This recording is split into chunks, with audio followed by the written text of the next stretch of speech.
Hello everyone, welcome to Tripadvisor Talk, a weekly discussion show in which we connect with leaders from all across the travel sector to talk about what's happening in the industry, when we can start traveling again, and just discuss really how much our industry will be changed by recent events.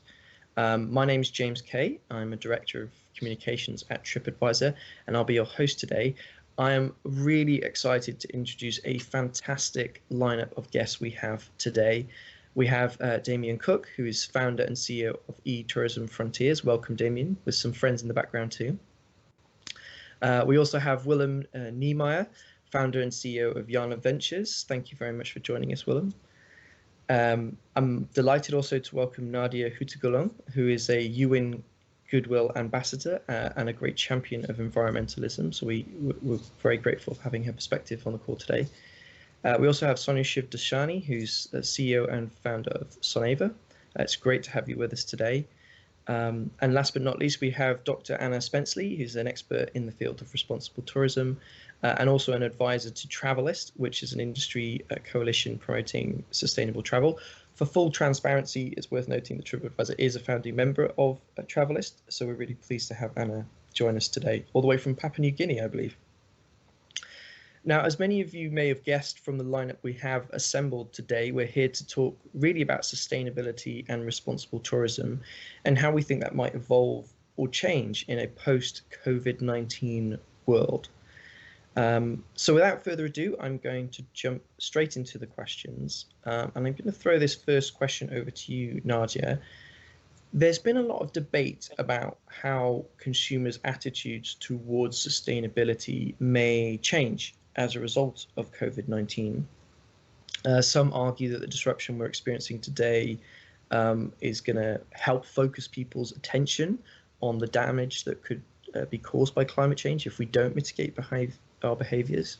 But on the other hand, some argue that, could sustainability take a bit of a backseat to other concerns consumers may have when they do start to travel again, such as hygiene and sanitation. I'm interested to know your view on that and how much you think consumers' attitudes towards sustainable travel are likely to change when people do start traveling again. Thank you, James. It's a wonderful question, and it's one that I'm trying to put my feelers out for at the moment as well.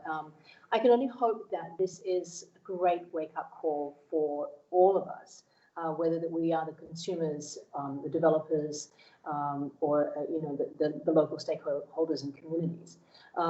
It's really important that this is the wake-up call that we all need. Travel needed to be sustainable, far more sustainable, a lot longer ago than COVID. So if we talk about shifting post-COVID, that's great.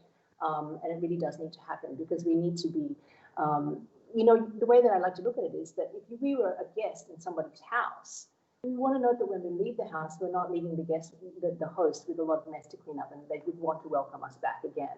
And it's the same for consumers. When we travel to a place, we should be looking for vendors, for operators who are investing in the local community, who are contributing to the local community in terms of education, in terms of sustainable practice, in terms of building the resources within the natural community, and even helping to develop community-run properties that encourage redeveloping the local crafts or the indigenous crafts and trades of that community that is in that area of the vendor or the provider.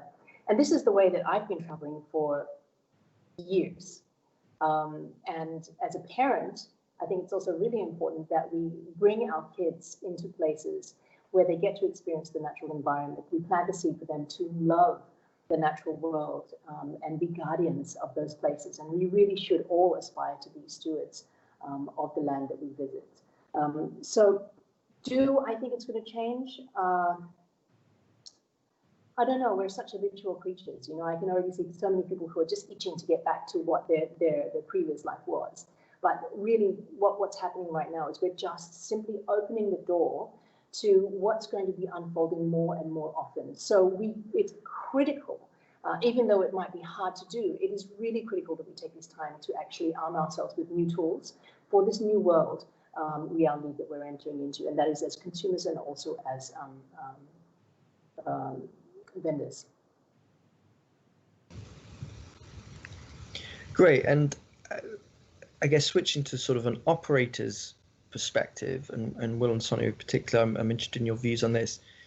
COVID-19 is obviously causing a massive financial challenge for most operators. How do you think that's going to impact investment in sustainable practices within the tourism industry? Will we see operators pause a lot of those investments, or do you think actually it will start to be seen as a bit of a differentiator and something that will actually help attract new customers when travel resumes again? Willem, would you like me to start, or? Sure, Sonu, why don't you start? Yeah. Thank you. So I think to touch on what Nadia mentioned earlier, I do hope that this is a break from the past, and they talk about 21 days to form a habit. So it is my hope that this more than 21 days in lockdown will make us rethink about how we operate. And I think the thing we also need to consider is that I've been through many crises in my life. I'm quite old now, and so this is one of countless ones. But what I've always felt is that they always end, and this one will end. It's already coming to an end. But the global warming crisis won't end. It'll just get worse and worse and worse as we get beyond a point of no return because of feedback loops. As the Amazon disappears, the corals disappear. You have glaciers emitting methane. The Antarctic and the Antarctic emitting methane as the glaciers recede. The sun starts to heat the Earth rather than be reflected back. These feedback loops will cause much more damage and much more global warming than what humankind have done once we get to that stage, and we're very close to that stage. So that is a big concern, and we need to bear in mind that so many lives have already been claimed by global warming already today than COVID most probably ever will. So if you look at Russia, back in 2010, there was that heat wave where 700 people were dying a day in Moscow, 50,000 in all of Russia during that summer heat wave. So we've seen global warming claim more lives already, and it'll get worse, especially for those that can't travel and the 70% of the world's population that can't afford to even go to an entry-level hotel. So that's on that side. And just to build up on what Nadia said, in terms of investment and inclination, ecology is economy. I've always said that ecology makes sense financially as well. I mean, with Soneva and Sixtenses prior, our core purpose has always been slow life. It's been part of our DNA. And my wife and I have always felt that a company must have a purpose beyond just enriching shareholders like ourselves and our partners and paying our employees their salaries. And that can be very rewarding for an individual, for our team members, and drives motivation. But we've always found that the ecological solutions are the cheapest. So we're here in the Maldives. Our solar is costing us about 10 cents. Today, our diesel energy is costing us 10 cents just because of a plunge in oil prices, which is a temporary blip. Normally, it would be 20 cents. So our energy produced by diesel generators compared with solar is double the price. We have an odd job description for a hotel, a waste to wealth manager, because we believe waste is not a liability, it's an asset. We recycle about 90% of our waste. But that generates cash. So we get about $30,000 worth of charcoal from taking the branches that fall off the tree, and we put it in a pyrolysis oven.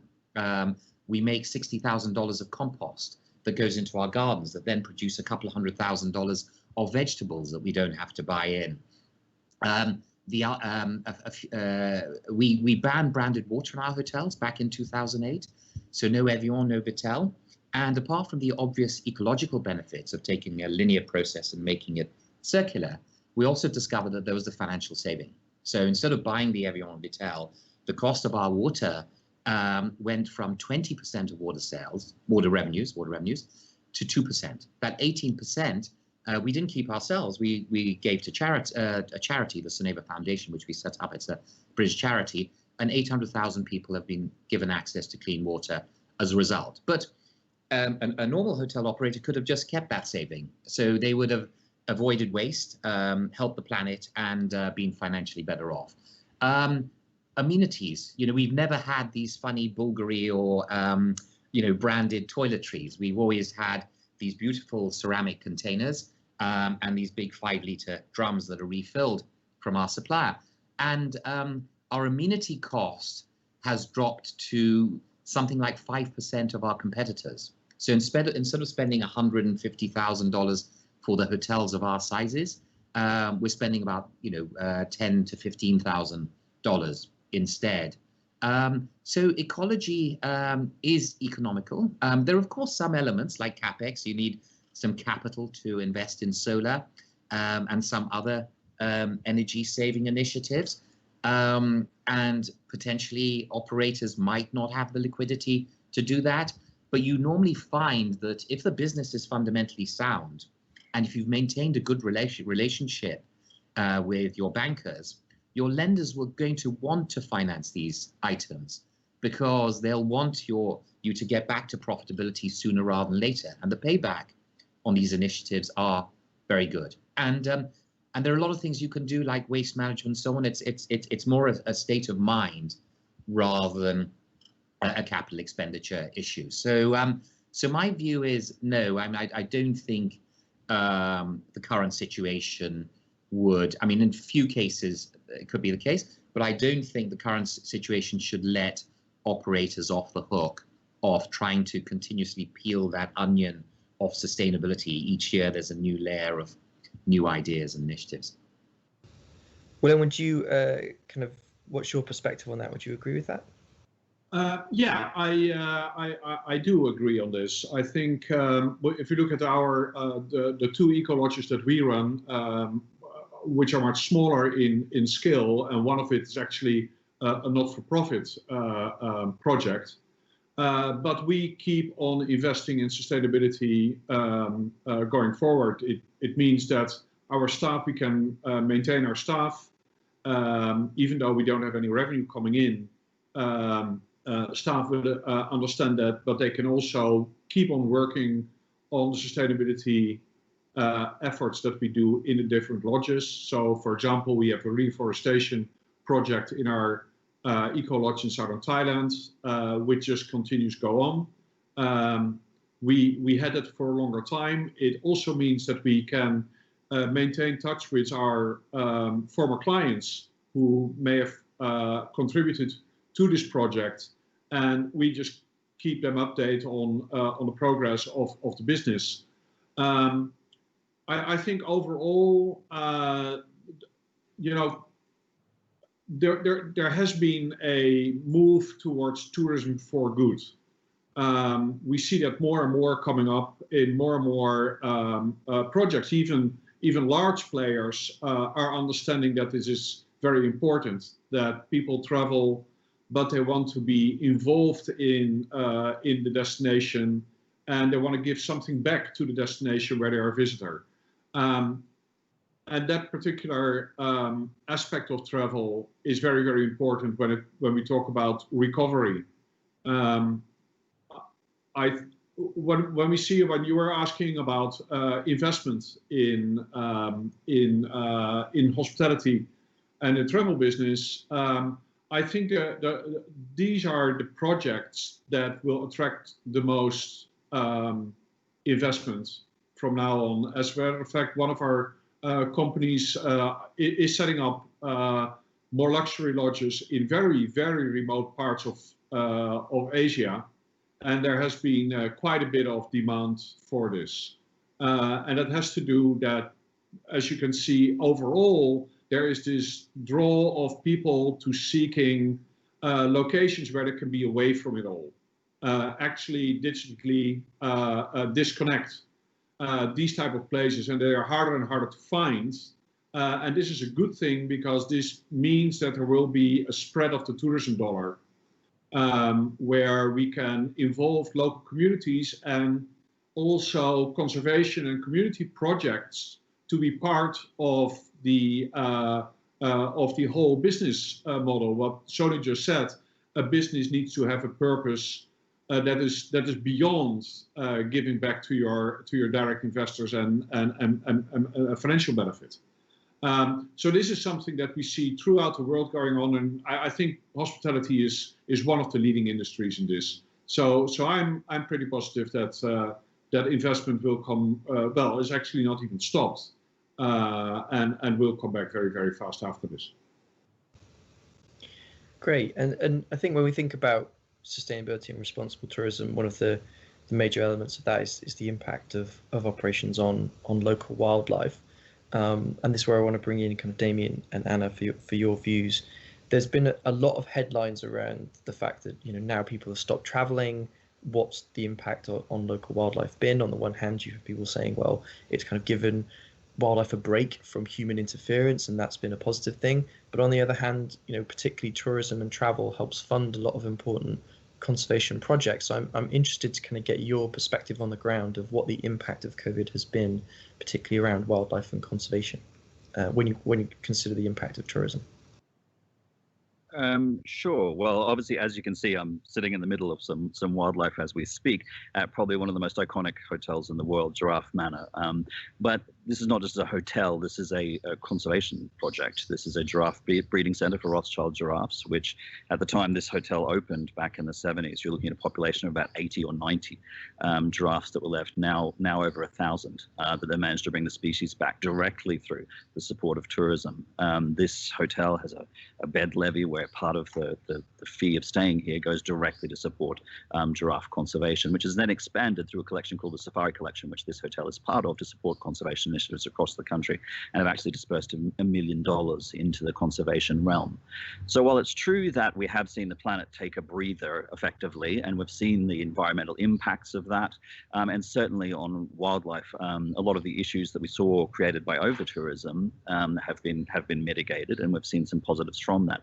But particularly in countries like this, in Kenya, where there's such a strong connection between tourism and wildlife conservation, there's a massive negative to that, which is the loss of revenue from tourism, which not just affects conservation, but the communities that it supports as well. Not just the staff at a hotel like this, like our friend feeding giraffes here, but for communities that are supported through agriculture, all of those linkages that tourism creates as well obviously get negatively impacted once that revenue is lost from the system as well.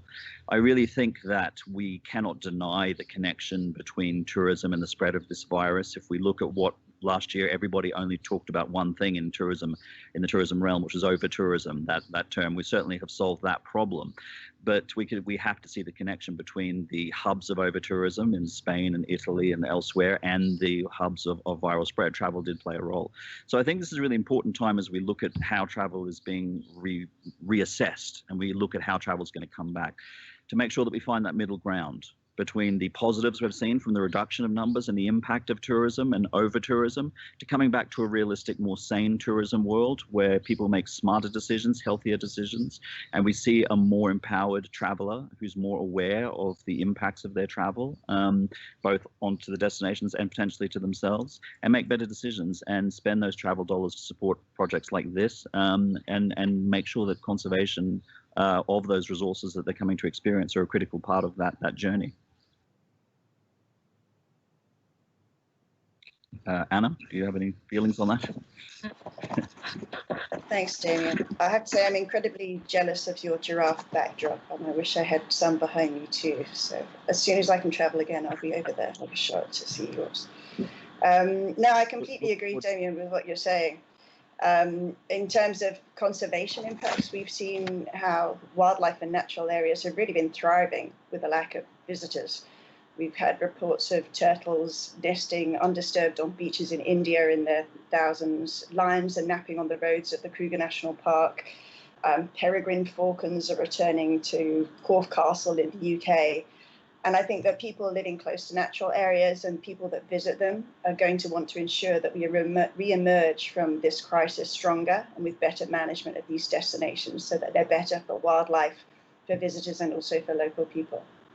But saying that, we've also seen some really interesting impacts on wildlife. So we've seen where wildlife has become dependent on tourists. So this includes, we've seen monkeys on the rampage in the streets of Thailand where they're no longer being fed directly by tourists, and that elephant handlers are unable to pay for the feed and care of the elephants. And we need to find alternatives that have good animal and wildlife welfare principles so that these kind of dependencies and challenges don't happen again in the future. And I completely agree with what Damien said about the impacts on local livelihoods too. And in what I've been seeing from work I've been doing with the EU, trying to quantify and evaluate the impacts of tourism on protected areas and local communities, we've seen that those living next to the protected areas have really struggled for their income. For those people that are employed in tourism, those that are selling their goods and services to tourists and operators, for some of them it means they've lost their jobs, they've on reduced salaries. Some businesses are going out of business either temporarily or permanently. And they're concerned that these declines for local communities next to protected areas might mean they start to seek alternative livelihoods that are less sustainable. For example, wildlife crime, in order to meet their basic needs. So as tourism recovers, we need really help from travelers and business to make sure that they choose and design travel experiences that support local people and are sustainable. And just to touch on what Damien mentioned about over-tourism as well, I think that as we re-emerge from this crisis, protected areas and wild spaces are going to provide real opportunities for well-managed visitation and social distancing for people who are visiting, that people can have excellent experiences. So for those destinations that have struggled with over-tourism and crowding in the past, now I think managers have got a real opportunity to place more importance on better planning frameworks and visitor management practices by adjusting seasonality, dispersing visitors, adjusting pricing, and infrastructure and guidance in order to manage the impacts. And there's some excellent management frameworks that are out there. There's tools like the Visitor Use Management Framework, which instead of looking at how many tourists you can fit in a space, it looks at what the desired conditions are and then tries to formulate management responses to them. And in some destinations where we've seen a reemergence of tourism, where lockdowns are being eased, we can see people really flocking to get back to tourism destinations. We've seen images of China with crowded walkways. People are really flocking to get back to get some space and fresh air. But we need to really embrace this moment and try to manage these systems and these destinations and guide visitors and businesses to have a better future. Thank you. Thanks, and I think you both touched on there the topic of over-tourism, which was something that has been talked about for quite a few years now in the industry, and I know as you kind of both alluded to, potentially the impacts of over-tourism will be, well, certainly in the short term they've been impacted by COVID-19, but in the long term, I'm interested in the views of the rest of the group of do we think that over-tourism is still going to be a problem? Is it going to be a bad habit that we return to as an industry, or is there a real opportunity now to see that much more dispersal in terms of where visitors are going? Well, I'm not particularly very on the longer term, not very optimistic about over-tourism not coming back. But I do agree with the former speakers that there's a great opportunity right now for destinations, and be it on the wildlife front or in other sites. Say, for example, Angkor. If you go to Angkor right now, there's nobody there. You will have no opportunity better than now to get a proper regulation in place to ensure that this destination can grow beyond its number of visitors before, but make it much better managed. and the time for a free-for-all should be over. So yeah, I think better site management is going to be very important. And for example, the turtles that have sea turtles that have returned to beaches that were before used by tourism and tourism operators, and they just return right now and hatching. This, of course, is great news, and destinations can use this great news to propel their destination forward. Say, for example, Phuket may decide to keep certain beaches off limits for tourists. They have done it before with the famous example of Maya Beach, where nursing sharks have returned within a period of months. So there's very good news. The question will be, will destination management operators, organizations jump into this? These are typically very large governmental organizations.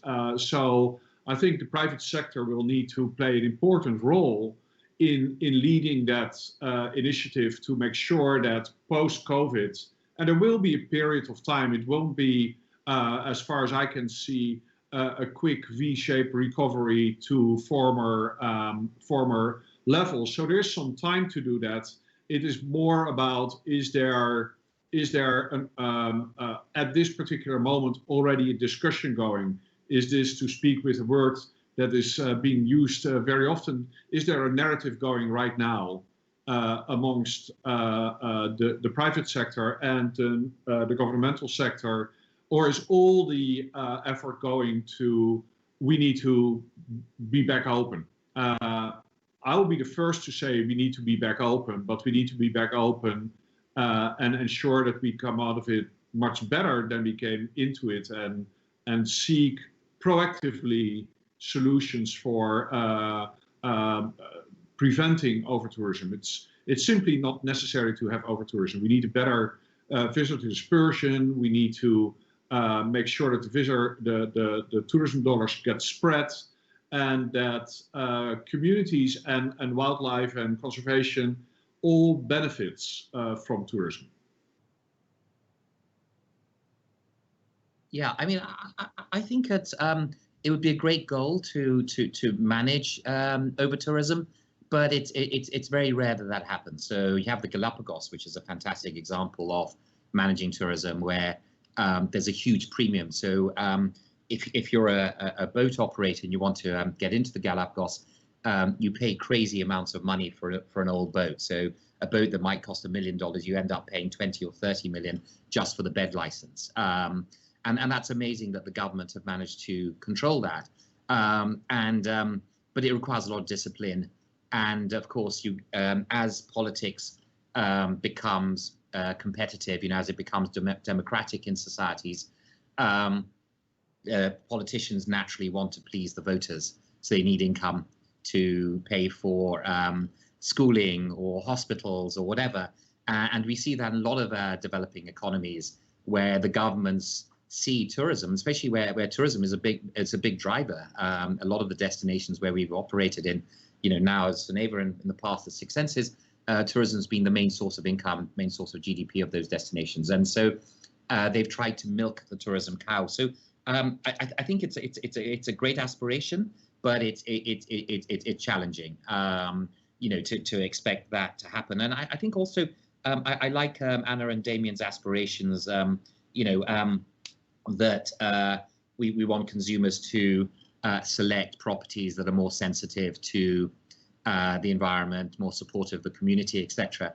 But I think that's going to be difficult as well, because that's not what is measured. So you open up a travel magazine, like some of these great glossy magazines, what is being reviewed? It's normally the service, it's the quality of the villa, it's the quality of the food, the chef. There's not that much depth in what each property is doing genuinely on a sustainability side. And there are no clear benchmarks as well, and it's a gray area. So I found at Six Senses, we've been fortunate enough to have been in the business for the last 30 years, and we've pioneered quite a few initiatives that in the old days were differentiators, and today they're qualifiers. So when we started, there were very few spas in hotels, as an example, or a villa with a private pool, or a Mr. Friday, as an example.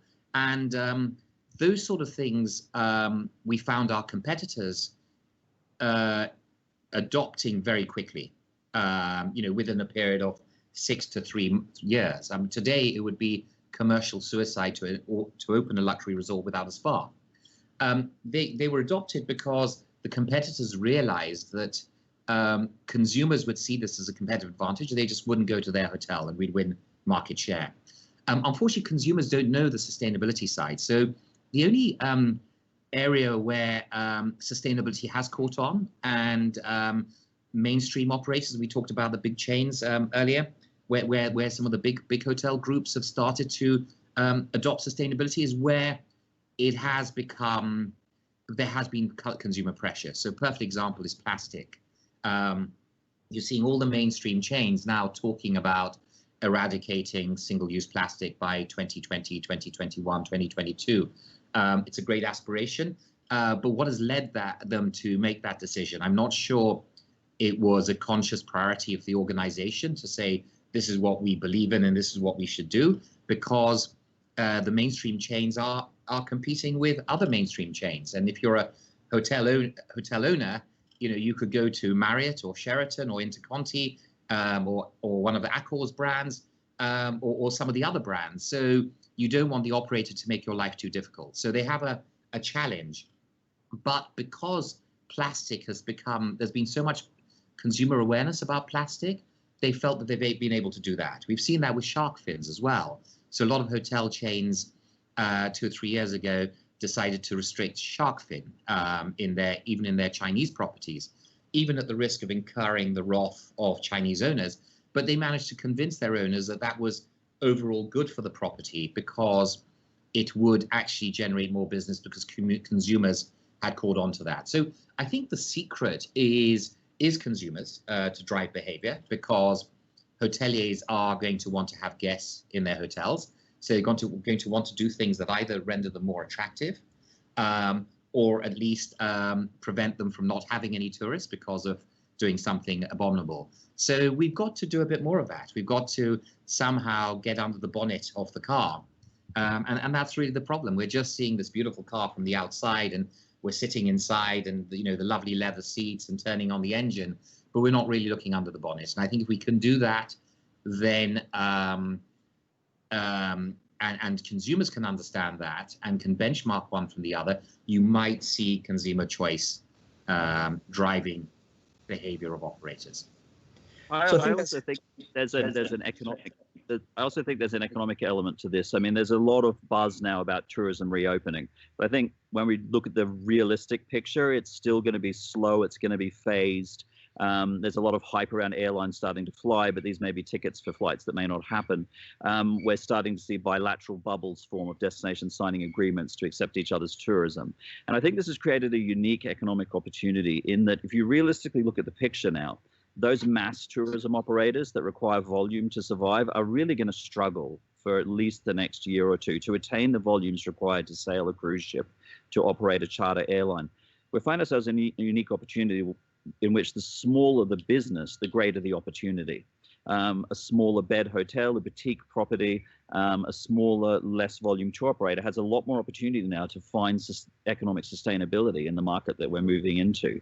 And that, I think, is an opportunity for those businesses which tend to be more responsible, which tend to invest into being carbon positive, and those ethics, have a chance to prosper and put themselves in a kind of market position where they may be seen as a better alternative to those mass tourism products as they struggle to come back to this new challenging market. I'd also like to add on there, if I may, especially to what Sonu was mentioning about getting more demand for sustainability. And I completely agree. I think we need to give people more options, more meaningful and more trustworthy information, so that they can make good travel decisions based on sustainability principles. And the kind of frameworks that Tripadvisor and its partners in the Travelist initiative are developing, I think are going to provide a really useful entry point to that. So ensuring that the information is credible, while being showcased by champions like the Duke of Sussex. And I think this is really going to help make this change. So give consumers information that they need to choose sustainable trips.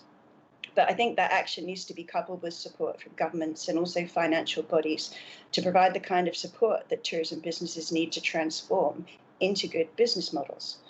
So there need to be good planning frameworks, good policy systems, proactive regulations that are supportive and can galvanize a thriving, sustainable tourism industry. And we have many tools already available to us as well. So we have management systems based on the global sustainable tourism criteria, which are there for industries and for destinations. So destinations and operators can become certified under programs recognized under those criteria. And we can also encourage enterprises to try to prevent future zoonotic diseases emerging in the future. And I think this is a really important point. And Damien is probably very aware of these discussions going on in the conservation field at the moment.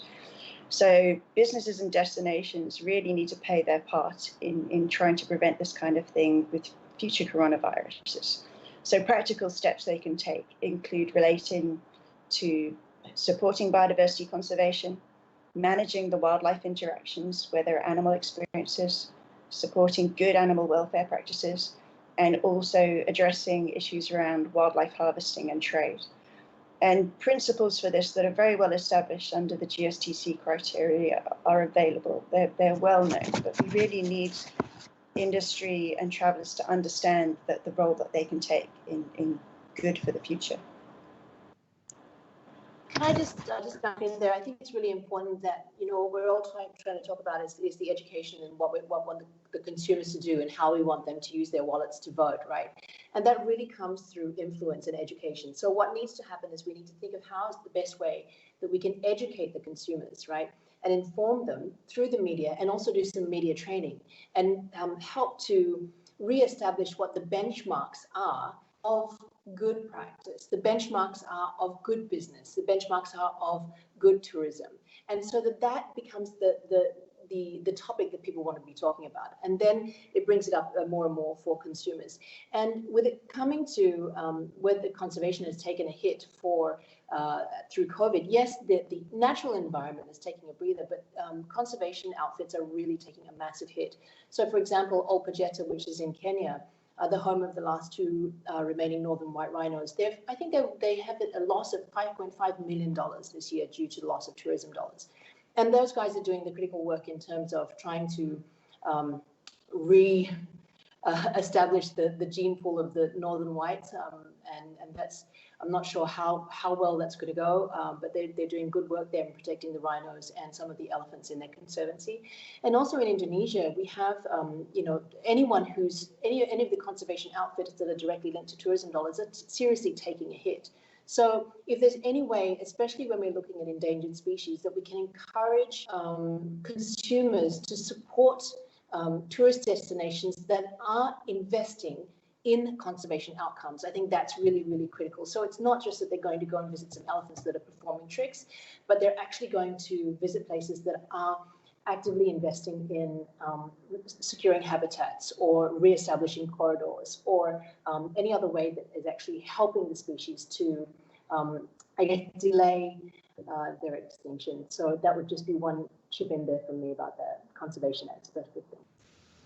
And jumping in on that, you raised a great issue there with Ol Pejeta, which is here in Kenya, which, as you say, is trying to literally bring a species back from extinction down to just 2 individuals now, and are working with scientists in Europe to actually get a viable embryo into a rhino in Europe that can actually give birth to a calf we brought back here to bring the species back to life. That Conservancy, as you say, is entirely dependent on tourism for its revenue and have had a massive hit this year. I'm actually working on a project now with the Kenya Tourist Board where we're going to be traveling around the country doing live streaming content to the world that isn't just about look at these animals, but how are they being conserved, and interviews with conservationists in the field and actual showing the conservation work in action and encouraging people to come back to directly support those projects. Yeah, to jump in on that, I think that comes down to staying in contact with our potential travelers. The first reaction that we see is like, we're all like hunkering down and furloughing our staff and things like that. But it's very, very important to keep contact with the travelers out there and to show and keep showing the work that that Tourism for Good is doing.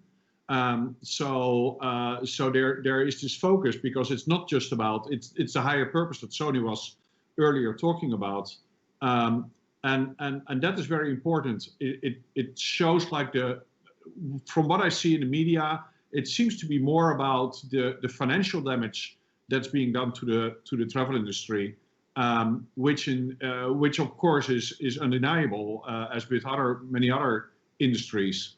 But I think what is the opportunity out here is that tourism, a lot of the growth in tourism has been around initiatives of what Damien is doing in Kenya, and what Sonu is doing in various locations, and what we are doing, for example, with our camp in Cambodia, where we support a wildlife conservation NGO with our camp of just 9 tents, completely off the grid, and that is an economic concession. So basically, the government giving a concession out for economic reasons. And the first that come to mind when you go to these type of concessions is, first of all, chop all the wood, and second of all, make some kind of a monoculture of eucalyptus or rubber plantation or whatever. But there's another way to economically evolve, and that is by tourism. And when you look in Cambodia, for example, the government is seeing the opportunities there. So we have had various delegations coming over to our small little corner of Cambodia with only 9 tents, yet 18,000 hectares of forest. And the cooperation with the Wildlife Conservation NGO doing their stuff that we are then supporting. And this model is now being looked at in other areas in Cambodia as well. So again, it can be a business for good with a higher purpose. It doesn't always have to be a not-for-profit. It can be definitely a for-profit, as Sony just mentioned out there. In fact, actually, many of these things actually are great marketing. It's a great marketing tool.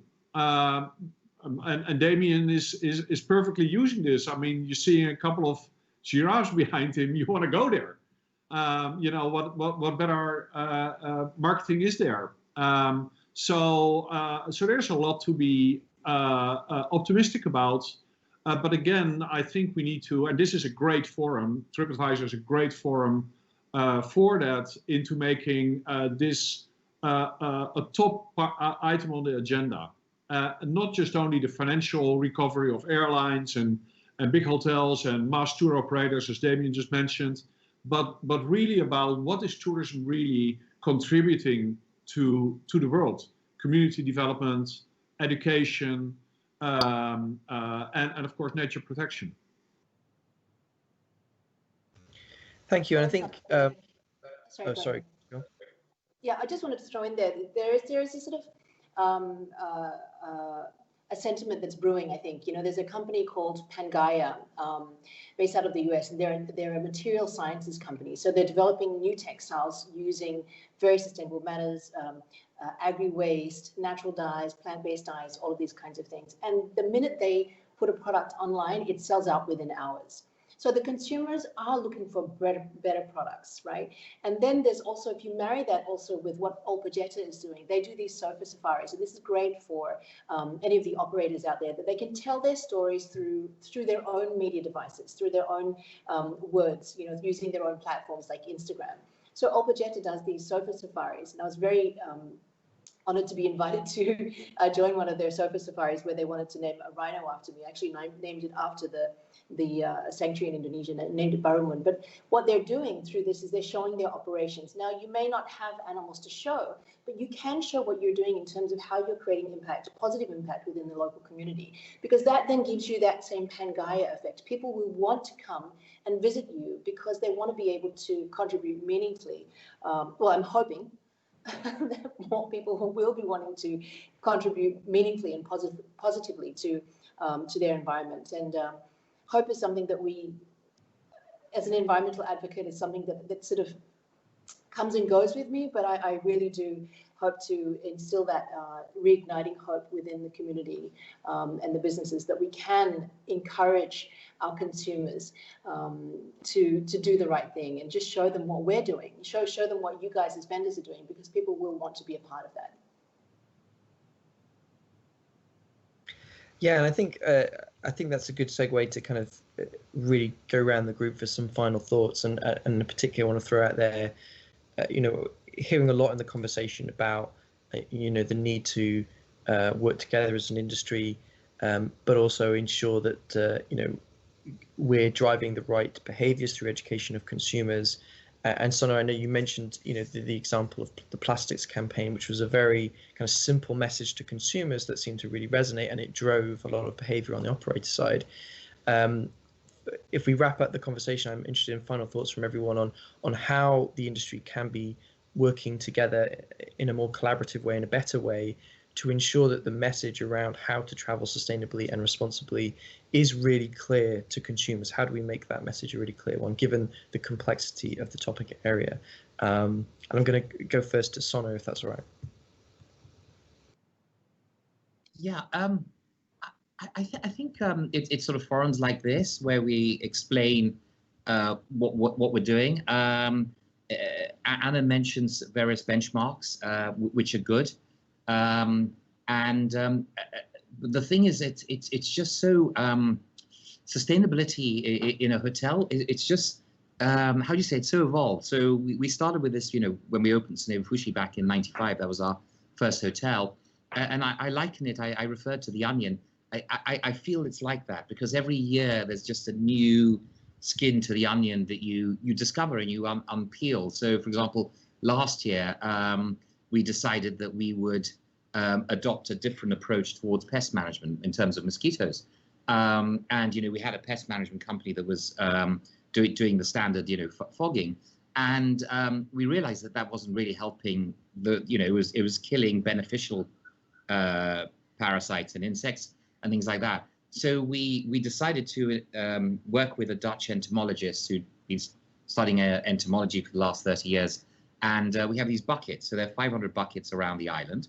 No more spraying, because I sort of felt that the spraying we were doing would most probably kill more humans than mosquitoes, because they've adapted over the years. So we have these beautiful, these simple buckets. There are 500 of them, and they have a little net. And inside the net, you have a little sachet, which smells like it has lactic acid, so it smells like a football, a football shoe or a boxing glove, and it attracts the mosquito. And then we put CO2. We make CO2 with baking powder and sugar with a little pump, and so it's like a human being, because the mosquitoes are quite blind. So we from that approach we reduced our mosquito population by 98%, and we discovered that we also started to develop beneficial insects. Bumblebees and butterflies have come back.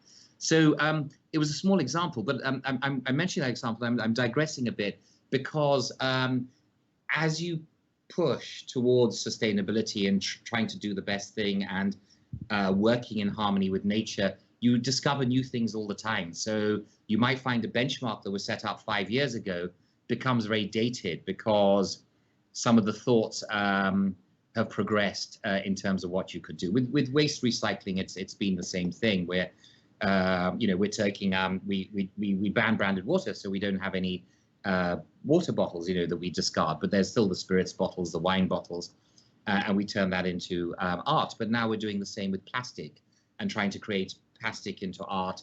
At Soneva Jani, the little knobs, the aluminium knobs, are made from old Coke cans. The aluminium from Coke cans, we smelt it, and we actually have created some molds. So every year we're the various herbs we're planting that are very healthy for our team. So I think it's a difficult one, because things are just pushing all the time, and how do you create standards? I think Governments need to play a role as well.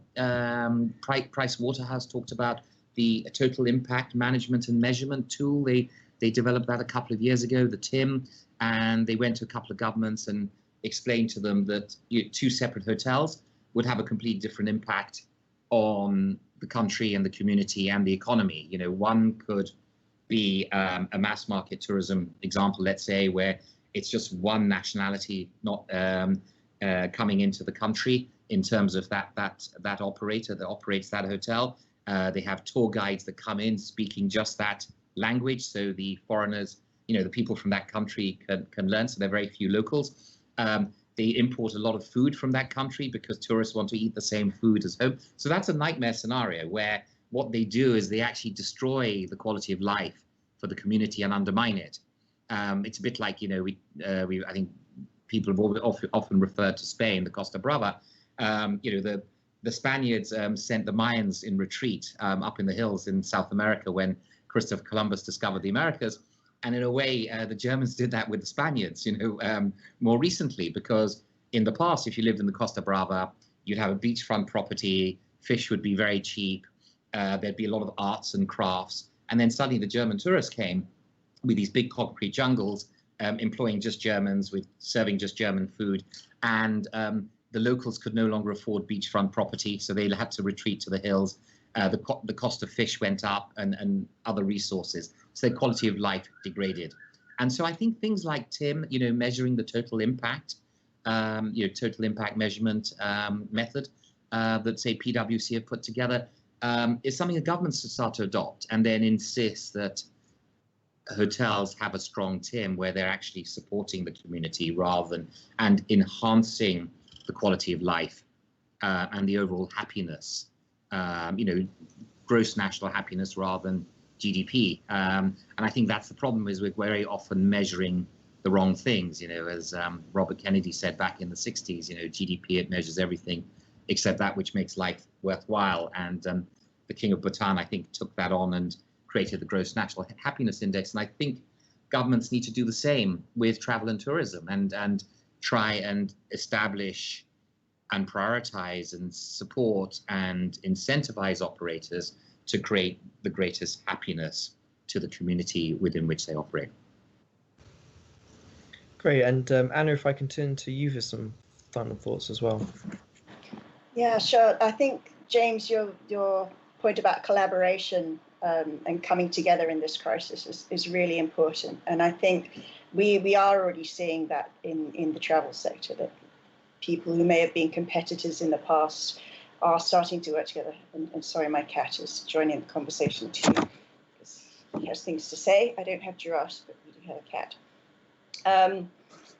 So I think that, for example, a lot of people are contributing to various online surveys that are going on at the moment, because we know that we need good research and good data on which people can base policy decisions.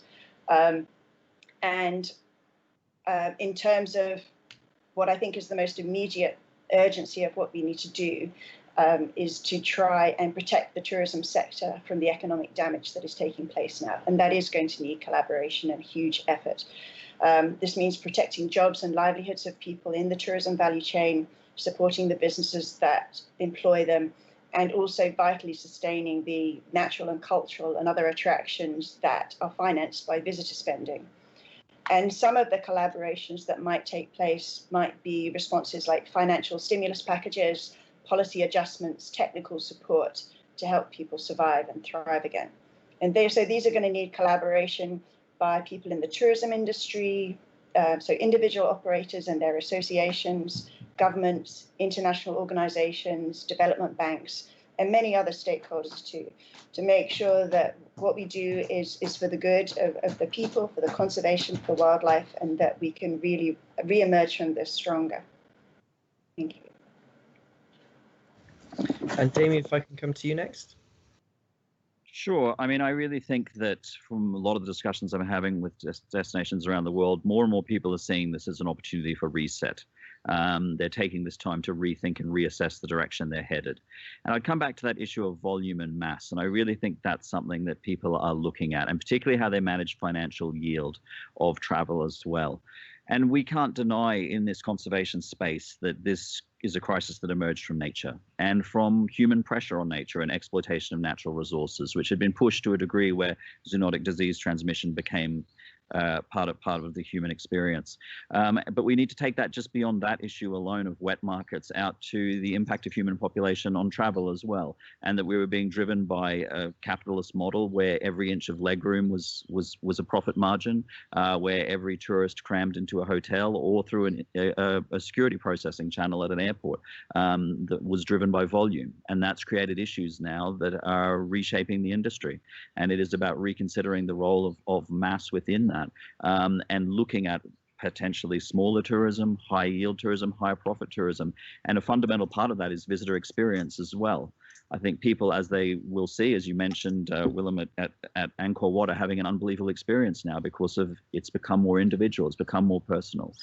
And part of visitor experience is feeling good about yourself as a traveler as well. And the more people become aware of the benefits of their travel, of their dollars supporting the conservation of a species like these giraffes here, they go home feeling better about something that they've actually contributed to. And that's going to become part, hopefully, of the new visitor experience. So it's about restoring sanity to travel and restoring the visitor experience over profit, and finding that middle ground between profit and protection of natural resources, and out of that becoming a better and more valuable and more valued visitor experience.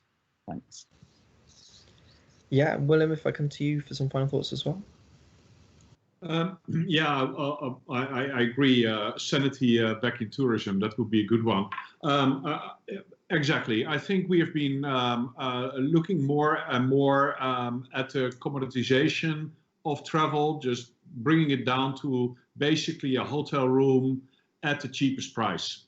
Very difficult, very opaque for a customer to make any choices to. The positive side of this is that actually there has been a pushback. We have discussed for example, plastic. No more plastic, no more the small little bottles.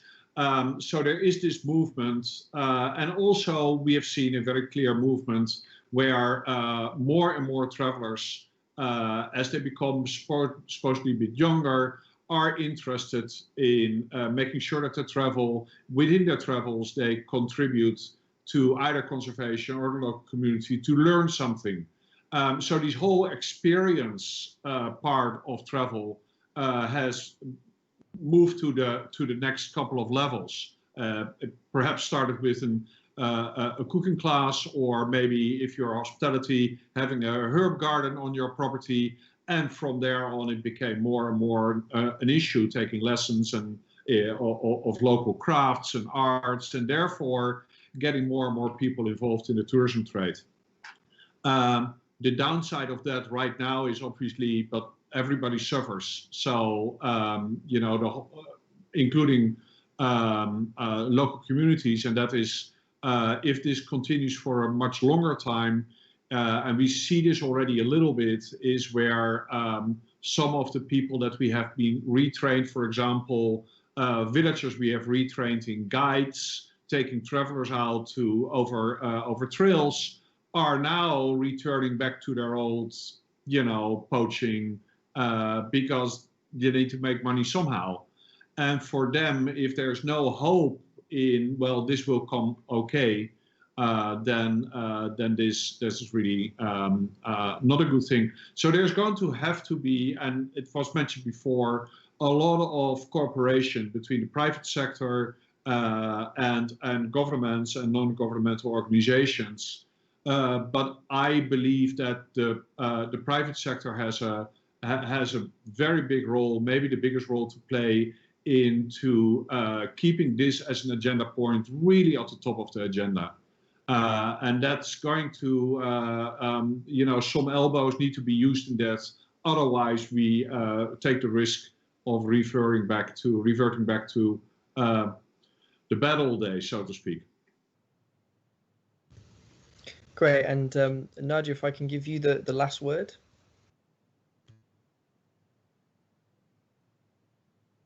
Oh, I think you're on mute, Nadia. Yeah. Okay, Sonu, you were mentioning GNH versus GDP, and these are the benchmarks that I was talking about earlier, the benchmarks of success that we need to shift. Because if you look at GNH, that is the mindful consumer, it is the ethical consumer, it's the feel-good consumer, right? Versus the GDP, which is the mass, the never satisfied and always looking for more. And then that goes, we have to take that a few steps back. Of course, it needs to be a multi-pronged approach, but really what it comes down to is education. And it comes down to education in schools, but it also comes down to education in terms of keeping this at the top of the minds, as we were saying earlier, by engaging storytellers and having storytellers out there who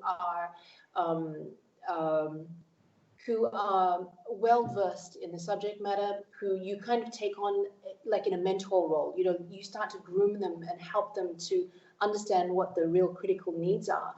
And then they have to tell the stories, because unless you've got those storytellers out there, the consumers don't know that they need to shift their behaviors. And that was proven in our campaign that I ran to reduce the demand for ivory in Asia, which we did.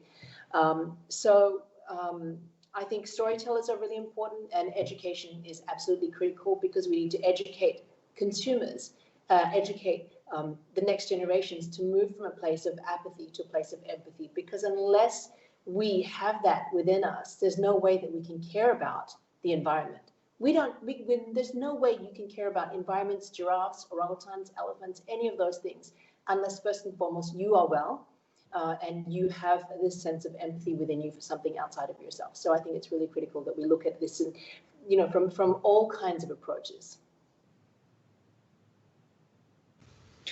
Great. Well, thank you, everyone. Thank you, Sonu, Willem, Anna, Damien, Nadia. Really appreciate you sharing your perspective today. Damien, I think you win the prize for the best backdrop.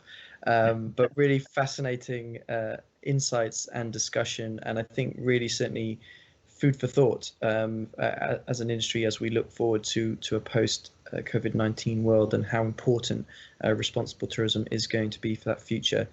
So to those watching, thank you very much for tuning in. There will be another episode of Tripadvisor Talk next week, so look out for that. That will be spotlighting some global travel trends. Will be hosted by my colleague Brian Hoyt, who will be joined by some very respected travel editors from all over the world. Many thanks again to all of today's panelists. Really appreciate your time and your thoughts, and stay safe, everyone. Thank you. Thank you. Bye-bye, guys. Bye-bye. Thanks, James. Bye. Thank you so much, everyone.